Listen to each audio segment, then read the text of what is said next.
సంతు సదానందగిరి మహారాజ్ స్వామీజీకి మనందరి కరతాళ ధ్వనులతో ఆత్మీయ స్వాగతం చెప్తాం. 4వ మౌన ధ్యాన మహాయజ్ఞం 11 రోజులు అత్యద్భుతమైన జీవరాశుల పండగ చేసుకుంటున్నాం. ఇది 8వ రోజు. ఈ రోజు కూడా ఎంతో ప్రాంగణానికి విచ్చేసి ఆయన శక్తిని జ్ఞానాన్ని అందించడానికి ఇక్కడికి విచ్చేసి ఉన్నారు.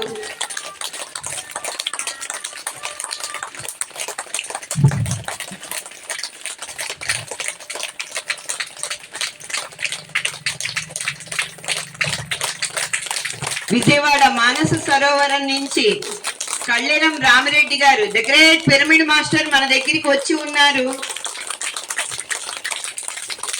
పత్రిజీతో ఎన్నో అద్భుతమైన అనుభవాలు పొంది ఉన్నారు.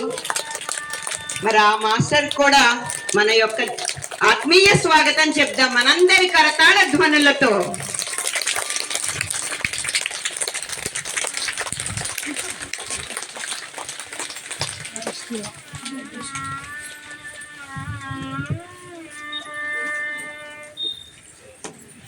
అందుతాయి. ఎవ్వరూ దయచేసి ఓకే ఫ్రెండ్స్, ముందుగా 4వ మౌన అఖండ ధ్యాన కార్యక్రమాన్ని ఎంతో అద్భుతంగా నిర్వహిస్తున్నటువంటి ఈ బంటుమల్లి పిరమిడ్ స్పిరిచువల్ సొసైటీ నిర్వాహకులకు, ఇక్కడికి విచ్చేసినటువంటి ఆత్మ బంధువులందరికీ హృదయపూర్వక ధ్యానాభివందనాలండి.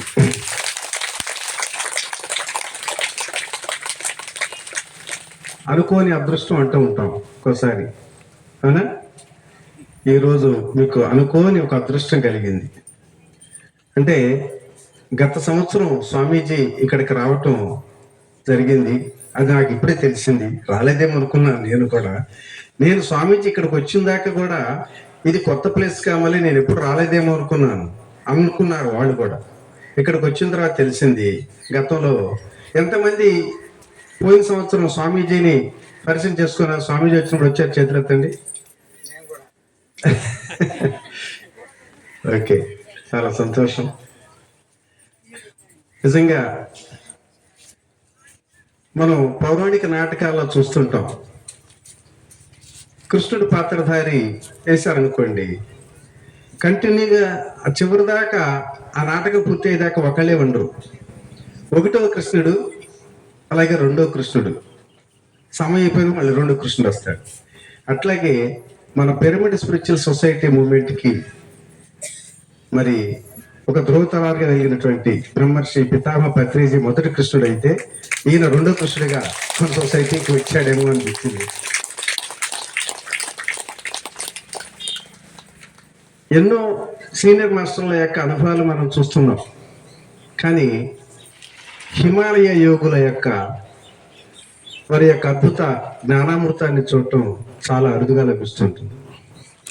స్వామీజీ వయసు ఎంత అనుకుంటున్నారు మీరు?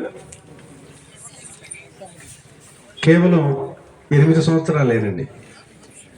అంటే 100 సంవత్సరాలు పూర్తయిన తర్వాత మళ్ళీ 0కి వస్తాం. అంటే 108 సంవత్సరాల వయసు, 108 సంవత్సరాల ఒక బాలుడు, చిన్నారి అనుకోవటం.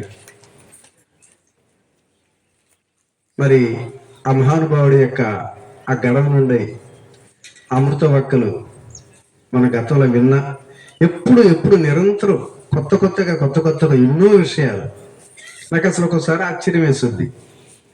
చరిత్రను గురించి చెప్పమంటే అవలీలుగా అసలు ఒక్క క్షణం కూడా విరాకుడు చరిత్ర గురించి చెప్తారు. భారత మహాభాగవతాలని, భారతాన్ని గురించి, రామాయణాల గురించి ప్రతి ఘట్టాన్ని కూడా ఎంతో సవివరంగా చెప్తున్నారు. ఎప్పుడు వినటువంటి ఆ నిగూఢ రహస్యాన్ని కూడా చెప్తుంటారు. అలాగే హిమాలయ యోగుల జీవిత చరిత్రను కూడా అద్భుతంగా చెబుతూ ఉంటారు. స్వామీజీకి నాకు బాగా నచ్చింది ఏంటంటే, మన మానసరోవరం వచ్చినప్పుడు స్వామీజీ మీరు ఏ ఊరు, ఎక్కడుంటారు అని అడిగారు. అప్పుడు చెప్పారు ఆ రహస్యం.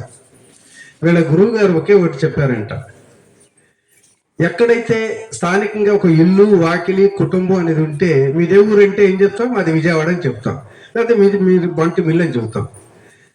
వాళ్ళ గురువుగారు ఒకటే చెప్పారు, నీకు ఎక్కడ కూడా ఈ భూ ప్రపంచంలో సొంత ఇల్లు సొంత కుటుంబం అనేది ఉండకూడదు. ఎందుకంటే సొంత ఇల్లు అని ఉంటుందంటే నా ఊరు పలానా ఊరు అనుకుంటున్నాం. అందుకని ఈ ప్రపంచం మొత్తం మందే, సమస్తం మందే అన్నట్టుగా ఇక్కడ ఏ ఊరు ఏ తల్లిదండ్రుల పేరు, ఇప్పుడు మన తల్లిదండ్రుల పేరు అని చెప్పుకుంటాం. చిత్రం ఏంటంటే స్వామీజీకి తల్లిదండ్రుల పేరు కూడా తెలియదు.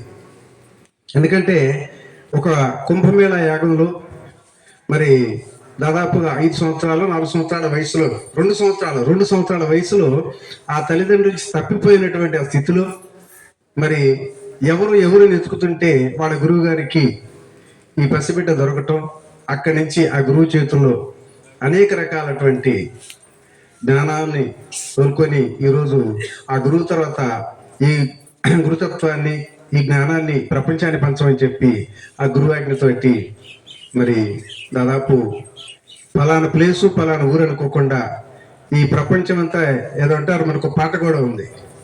ఏం పాట అది? జగమంతా కుటుంబం. అట్లాగే ఈ జగమంతా నా కుటుంబమైన భావంతోనే ఎక్కడ ఎవరికి పిలిచినా కాదనకుండా వచ్చి మరి అద్భుతమైనటువంటి తన పొందిన జ్ఞానాన్ని పంచుతున్నారు. సో ఈరోజు వారి యొక్క జ్ఞానాన్ని మనం సవివరంగా తెలుసుకుందాం. Okay, thank you.